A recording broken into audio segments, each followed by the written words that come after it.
Saudara-saudara terkasih, kita bersama-sama telah masuki minggu biasa kembali setelah kita bersama-sama merayakan perayaan Natal dan mengawali hari-hari kita dalam masa biasa ini.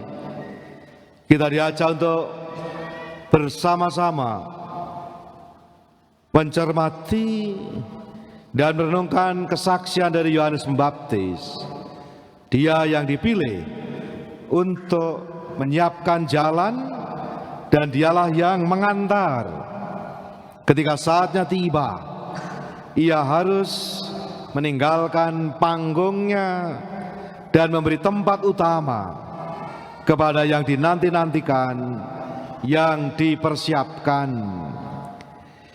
Lihatlah Anak Domba Allah, Dialah yang menghapus dosa dunia. Dan Yohanes menegaskan, Dia inilah Anak Allah. Saudara-saudara terkasih, kita diajak pada awal tahun baru juga ini, awal penampilan Yesus di muka umum, memulai karya pewartaan dan perutusannya. Kita diajak semakin mendengarkan sabdanya, mengikuti tuntunan Roh Kudus, menjadi hamba Allah yang setia, dan karena itu kita pun boleh ikut serta bersama Yesus, Sang terang abadi, menjadi terang bagi sesama di sekitar kita. Dalam diri Yesus, Dialah terpenuhi apa yang dinubuatkan, sebagaimana dinyatakan di dalam namanya, nama yang disampaikan malaikat kepada Maria, maupun juga dinyatakan dalam mimpi kepada Yusuf. Namanya adalah Yesus, yang berarti Allah penyelamat, Allah menebus, Allah yang menyelamatkan umatnya dari dosa-dosa mereka. Dan itulah yang ditegaskan oleh Yohanes Pembaptis ketika Yesus tampil di muka umum. Dan itu pula lah yang setiap kali sebelum sambut komuni, kita mendengarkan apa yang telah dahulu disampaikan oleh Yohanes Pembaptis. Lihatlah Anak Domba Allah, lihatlah Dia yang menghapus dosa dunia.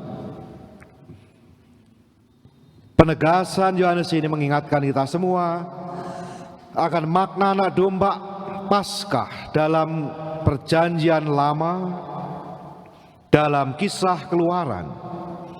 Bagaimana melalui darah Anak Domba Paskah yang dipercikkan dalam pintu-pintu rumah berumat Israel, mereka dibebaskan dan luput dari bahaya maut. Mereka semua dibebaskan dari perbudakan Mesir karena darah Anak Domba Paskah. Dan di dalam Perjanjian Baru, darah Kristus yang adalah Anak Domba Paskah membebaskan kita semua dari perbudakan dosa dan kematian kekal. Dialah yang dikatakan oleh Santo Paulus bahwa kita semua seperti jemaat di Korintus adalah mereka yang dikuduskan dalam Kristus Yesus dan dipanggil untuk menjadi orang kudus.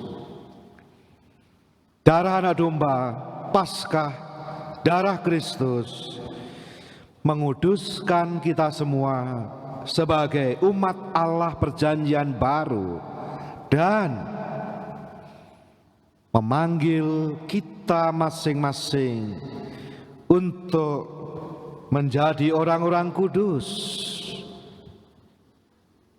Berkat pembaptisan diberikan pada kita semua rahmat hidup ilahi Allah, hidup Allah Tritunggal Maha Kudus. Kita diberikan martabat baru sebagai anak-anak Allah dibebaskan dari kuasa dosa, dan dipanggil untuk hidup dalam persekutuan umat Allah.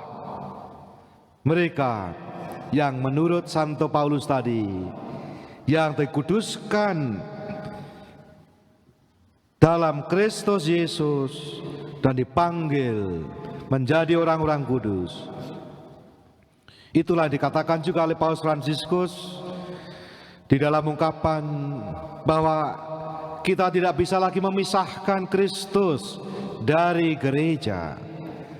Rahmat pembaptisan memberikan pada kita semua sukacita untuk mengikuti Yesus Kristus dalam dan bersama gereja, yaitu persekutuan umat beriman. Kita tidak pernah beriman pribadi, individual. Kita beriman dalam kebersamaan, dalam komunitas yang bersama-sama berjalan menuju tujuan akhir dari peziarah kita, yaitu Bapa di surga. Itulah yang ditegaskan dalam beberapa tahun ini sampai akhir tahun ini nanti, mengadakan sinode, ciri sinodal gereja, berjalan bersama-sama dalam peziarahan menuju Bapa. Maka iman yang kita akui, yang selalu juga kita perbarui setiap kali di dalam Ekaristi, sesudah homili ini kita mengucapkan kembali syahadat iman kita, credo, aku percaya. Kepercayaan itu membuat kita bersama-sama menjadi komunitas umat beriman dan diundang bersama-sama mewujudkan panggilan kekudusan di dalam perilaku, di dalam kehidupan kita sehari-hari, dimanapun kita berada. Maka dengan mengucapkan credo, aku percaya, moga-moga dengan menghidupi apa yang kita imani itu, perlahan-lahan, pelan-pelan dan bertahap, kita semakin menjadi pribadi-pribadi yang kredibel. Dari aku percaya menjadi aku dapat dipercaya, juga kita dapat dipercaya,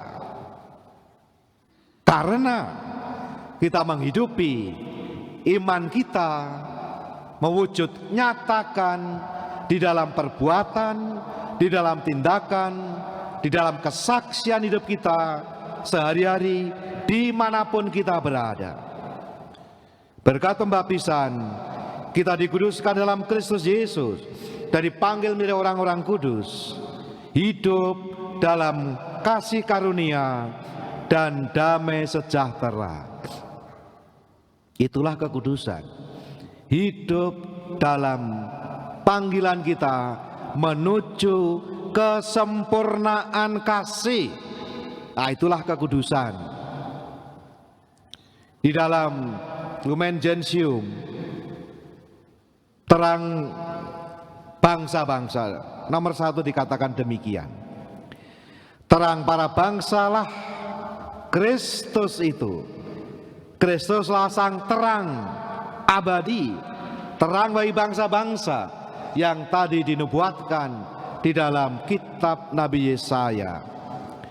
Maka konsili suci ini yang terimbun dalam Roh Kudus ingin sekali menerangi semua orang dalam cahaya Kristus yang bersinar pada wajah gereja dengan mewartakan Injil kepada segala makhluk. Hendaknya seluruh murid Kristus yang bertekun dalam doa dan memuji Allah mempersembahkan diri sebagai korban yang hidup, suci dan berkenan pada Allah. Hendaknya mereka seluruh bumi memberi kesaksian tentang Kristus, dan pada mereka yang meminta memberi pertanggungjawaban tentang harapan akan hidup kekal dan iman kepercayaannya, kita juga mampu memberikan kesaksian hidup melalui apa yang kita lakukan, apa yang kita gulati, apa yang kita libati dalam hidup sehari-hari. Di dalam Fratelli Tutti, Paus Fransiskus menegaskan dan memberikan inspirasi bagaimana kita dapat beribadah yang benar. Dikatakan demikian, beribadah kepada Allah dengan tulus dan rendah hati, menuntun kita bukan kepada diskriminasi, kebencian, dan kekerasan, melainkan penghormatan pada kesucian hidup, penghormatan kepada martabat manusia, dan kebebasan sesama. Itu tema tahun lalu. Dan, nah ini ujungnya, dan pada komitmen penuh kasih bagi kesejahteraan semua, bagi bonum comune, bagi kebaikan bersama. Inilah ujungnya. Ibadah yang benar, ujungnya adalah membawa kita semua pada penghargaan terhadap martabat sesama kita dan mewujudkan kesejahteraan bersama, kebaikan bersama. Paus Fransiskus dalam Exsultate Gaudete, panggilan kekudusan yang berlaku untuk kita semua, panggilan kekudusan kekinian, semua dipanggil tanpa kecuali. Dan Paus mengatakan, inilah caranya. Kita semua dipanggil untuk menjadi kudus dengan menjalani hidup kita dengan cinta kasih dan memberikan kesaksian dalam segala hal yang kita lakukan dimanapun kita berada. Itu berarti baik di dalam keluarga, di dalam pergaulan masyarakat, di dalam menekuni profesi dan pekerjaan Anda masing-masing, entah itu dalam bidang pendidikan, bidang hukum, bidang ekonomi, bisnis, bidang politik, dan berbagai macam bidang lain, tanpa kecuali. Kalau kita melakukan segala sesuatu dengan kasih yang tulus, kasih yang sungguh, itu membuat kita semakin bertumbuh pelan-pelan menuju kesempurnaan kasih, menuju kekudusan. Maka kita diajak untuk semakin seperti Yohanes tadi, semakin mengenal, dulunya kurang mengenal, seperti juga Paulus, dulu bahkan menolak Yesus.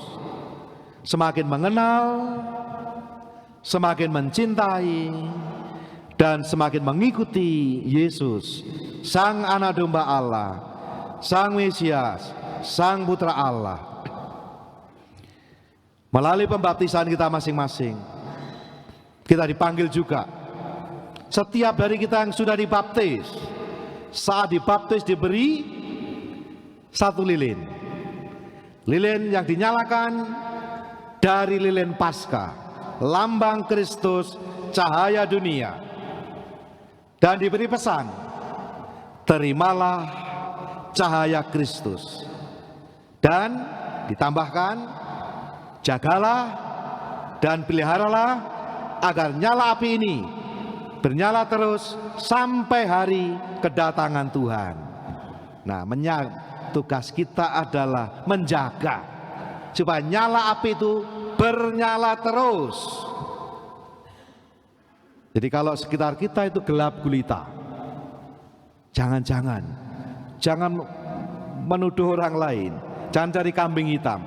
Jangan sebagai murid Yesus, kita yang diberi lilin, tapi lilinnya mati, lilinnya nggak nyala, jadi ya tambah gelap. Seandainya saja setiap dari murid Yesus yang telah diberikan lilin cahaya Kristus itu menyala, maka pasti dan yakin, hakul yakin 1000%, dunia kita pasti lebih baik. Pasti lebih baik. Jadi kegelapan pada dirinya tidak ada. Yang ada adalah tidak adanya terang. Nah, moga-moga hari ini kita diingatkan di awal tahun ini bahwa berkat pembaptisan kita semua dipanggil untuk beri kesaksian hidup kita menjadi terang di tengah-tengah kegelapan ini.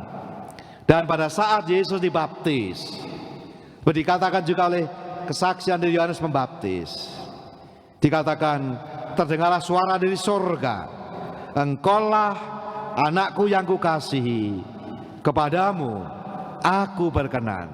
Nah, moga-moga dengan tetap menjaga nyala api Kristus dalam hidup kita, api cinta kasih itu yang tak pernah padam, tapi menyala terus sampai hari kedatangan Tuhan. Sehingga kalau itu kita konsisten menjaganya, moga-moga nanti di akhir hidup kita masing-masing, tidak tahu kapan ya, moga-moga kalau kita nanti menghadap Tuhan masing-masing, kepada kita dikatakan, engkaulah anak yang kukasihi, kepadamu aku berkenan. Moga-moga kata itulah yang kita dengar bukannya kepada Yesus, tapi kita juga kepada kita masing-masing, karena kita mau semakin mengikuti, semakin mengenal, semakin mencintai Yesus Kristus, Sang Anak Domba Allah yang menghapus dosa-dosa dunia, dosa-dosa kita semua. Semoga hidup kita juga semakin sepadan dengan panggilan kita menjadi anak-anak terkasih dari Bapa di surga. Dan semoga kita semua menjadi anak-anak yang semakin berkenan kepada Bapa.